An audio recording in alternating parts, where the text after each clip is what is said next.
وأصحابه ومن والاه. إن الحمد لله نحمده تعالى ونستعينه ونستغفره ونستهديه ونعوذ بالله من شرور أنفسنا وسيئات أعمالنا. من يهده الله فلا مضل له ومن يضلل فلا هادي له، وأشهد أن لا إله إلا الله وحده لا شريك له، وأشهد أن نبينا وقدوتنا وأسوتنا عبد الله ورسوله وصفيه من خلقه، قد أدى الأمانة ونصح الأمة وكشف الغمة وتركنا على مهجة بيضاء ليلها كنهارها لا يزيغ عنها إلا هالك، صلوات الله وسلامه عليه وعلى آله وأصحابه وأن إخوانه من الأنبياء والمرسلين وأن صحابته غر الميامين ومن تبعهم بإحسان إلى يوم الدين. أما بعد، فيا أيها المسلمون والمسلمات، أحييكم بتحية أهل الجنة في الجنة، وأقول لكم السلام عليكم ورحمة الله تعالى وبركاته. حياكم الله وبيئكم وطبتم وتاب ممشاكم وتبوعتم في الجنة مقعدا. أسأل الله رب العرش العظيم كما جمعني وإياكم في كتابه وعلى سنة رسوله أن يجمعني وإياكم في جنات ونهر في مقعد صدق عند ملك مقتدر، هو ولي ذلك والقادر عليه وهو على كل شيء قدير. أيها الأحبة، يقول الله سبحانه وتعالى في كتابه العظيم: يا أيها الذين آمنوا اتقوا الله حق تقاته ولا تموتن إلا وأنتم مسلمون. يا أيها الناس اتقوا ربكم الذي خلقكم من نفس واحدة وخلق منها زوجها وبث منهما رجالا كثيرا ونساء، واتقوا الله الذي تساءلون به والأرحام إن الله كان عليكم رقيبا. يا أيها الذين آمنوا اتقوا الله وقولوا قولا سديدا يصلح لكم أعمالكم ويغفر لكم ذنوبكم، ومن يطع الله ورسوله فقد فاز فوزا عظيما. ألا وإن أصدق الحديث كتاب الله، وخير الهدي وأحسنها هدي نبينا محمد صلى الله عليه وآله وسلم، وشر الأمور محدثاتها، وكل محدثة في الدين بدعة، وكل بدعة ضلالة، وكل ضلالة في النار. أجارني الله وإياكم من عذاب النار. مسبب جلبة إن يتي الله سبحانه وتعالى إن ولتنك نلاد من صلى الله عليه وآله وسلم، إن ولتنك كرمكوب من أهل السنة والجماعة، إن ترك الله سبحانه وتعالى نومو بندري أن دفتر مكود النوم السنة نلاد يومو برا إنك الجنة فردوس. هذا مسبب جلبة إذن تري الله سبحانه وتعالى يلا نونانجي نواوي فريرد أو قرآن أو دنجال بولال أين دفتر الله سبحانه وتعالى، يعني اقتداء بسنة النبي صلوات الله وسلامه عليه، خيركم من تعلم القرآن وعلمه. هذا كدي هدن توري كرمكوب من بين، يعني كرمكوب من موب بين، سبو الله سبحانه وتعالى ووئي وقردين ديني النباب بين، وننون كدي وقردين ديني كرمكوب بين. هذا هدن توري به du'a hiden toribe yo Allah subhanahu wa ta'ala newnangen ko faala den do wawa timmude e hoore jam. hara hiden toribe kadi kala falje ko woni ga yo be noddu fi Allah be faljita, hare ko musiddo mo Muhammad Salih ko yidudo, yani o ala gandal kono himo yidi, madama haray be wi'i wo ko fokkitudo wo hewtoyta, haray ko fokkitudo hiden tori Allah subhanahu wa ta'ala yalla hewtino ngem fo e hoore jam. hara hiɗen faala yani fuɗɗagol hande inchallah e nde simore ɗo wi'etende alfatiha. bismillahi rahmani rahim. en fuɗɗori inde Allah subhanahu wa ta'ala, yani jangugol nde deftere makko ɗo. joni noon wiwɗen bismillah. bismillah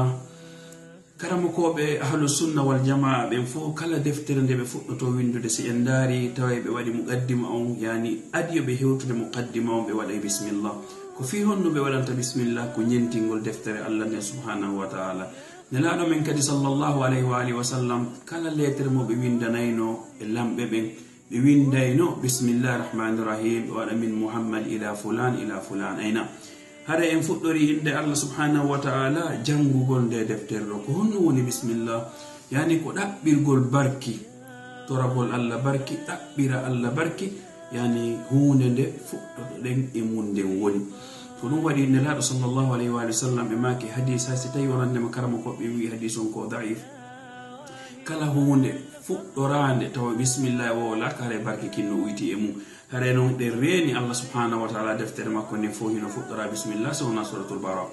ayna wiwden bismillahir rahmanir rahim fudduri inde Allah arrahman ko jooma yurmede huubitunde ka aduna do arrahman yurmede Allah nde hino huubiti dendangal tabu makko ngun ka aduna do juldo e kefero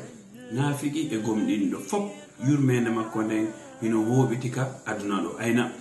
arrahim yurmede hertanide gomdimbe ben tu nyande dalgal yalla wadu en e ben tawabe e gomdimbe yawmal qiyamah wiwden alhamdulillahi rabbil alamin alhamdu yani dun do ko sina ko mantugol Allah subhanahu wa ta'ala yettugol Allah e mantugol Allah wona gotum yani yettugol goddo e mantugol mo hina gotum ko dum wadi nelado men sallallahu alaihi wa alihi wasallam maki hadith selludo hadith mo Abdullah ibn Mas'ud sifani en wonande ma Allah subhanahu wa ta'ala himo sendi yani fatiha wadi mo du'a wo bayna fatiha ko du'a yani ko du'a ayna joni non be wiwden alhamdulillah dendangal yettoje don kombo wadani ko Allah subhanahu wa ta'ala goddo ko wadamma nema e mojjere wo aynatamo alhamdulillah ko wi'atamo shukran barakallahu fik wa jazakallahu khairan tay ka dengal arabu amma stay woni ka hala men pula ko yetemo o jarama yalla yobmo ko buri mojjude kono aynatamo alhamdulillah ayna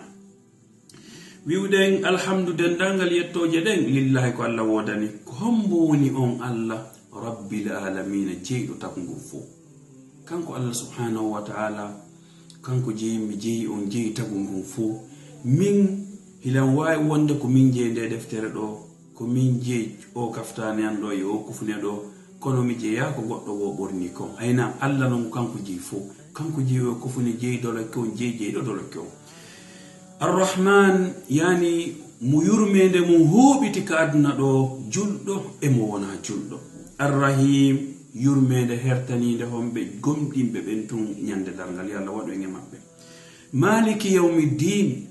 lando yani ruwa de ngandi malik ruwa do na rais e maliki no sedi rais e malik hombo buri jogade dole ko wi'etedo on malik ruwa e president hino sedi sabuna president hino itto election hino wada president itto ayna amma ruwa ko sai on tigi mayo joni non Allah inni bayhimo andi ruwa be hino wodi ka aduna ga o wi malik kanko woni ruwa yawmuddin nyaloro man joddiji kuude ayna yawmal qiyamah ruwa go ala si wana ruwa yon Allah subhanahu wa ta'ala ide ngandi ka aduna ga ruwa si o lamiki ko nyande o mayo o itte walillahi almathalul ala Allah kanko woni alhayyul qayyum ko fiyon non kadi Allah subhanahu wa ta'ala o wi'ani maliki yawmiddin yani ko ruwa nyaaru man joddiji ko paske himo andi ka aduna ga himo wadi ga ruwa be hino wodi ka aduna ga iyyaka na'budu do ko enen woni e torade Allah woni e yewtude Allah wi'uden iyyaka an Allah na'budu ko an woni ko man rewata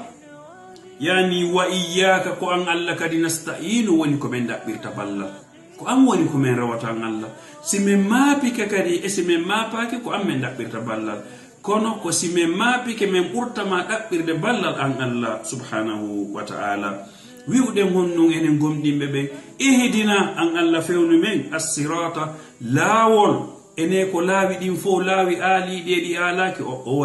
enen ko faala den ko siratal mustaqima lawol foccingol tawasi en jokkingol en yahay ha hewto yen ka firdausi laala ayna wo ko lawol hongol wonden e torade Allah ene ko lawol al yahud e lawol an nasara la wallah wiwden siratal ladina ko lawol ben hombe woni bembe faala den yo Allah wado en e lawol mu an amta alayhim ben bene min da e do mu ko hombe woni bene min da e do mu ko nelabe ben e sahababe ben e yimbe moƴƴube ben yo Allah wado en e mabbe غيري هرونون ونا المغضوب بمبتكر ما وني عليهم دوم الله ونا لاول ngol tawata ko be tikkere ma woni e doomu min fala ya na umen wata na umen ton ko hombe woni al maghdub humul yahud al maghdub be tikkere Allah woni mun ko hombe woni ben ko al yahud ko fi hon dun tikkere Allah woni al yahud sabu be salike nelado men sallallahu alaihi wa alihi wasallam be salorali kal nelado sallallahu alaihi wasallam sabu majjere ko sabu ngayngu sabu kambe ko be sikkuno nelaado sakkitotodo arde on yani timmode nelaabe ben ko wonata ko mo banu Israil tawde non Allah wadi mo ka arabo ben be anyani julbe ben be anyani en ene julbe ben o nelaado be sali ko dum wadi tikkere Allah woni e do mabbe wala dalin harakati wona ben be majjinda ko hombe woni be Allah majjini ko hombe ko annasara ko be Allah majjini fi hondum sabu be wi Isa ibn Maryam ibn Allah subhanahu wa ta'ala yani be wi Allah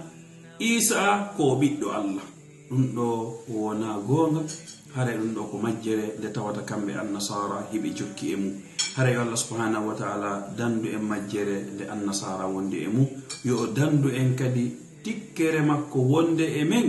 wano tikkere makko woniri e al yahud hare ko dum do nelaado sallallahu alaihi wa sallam andini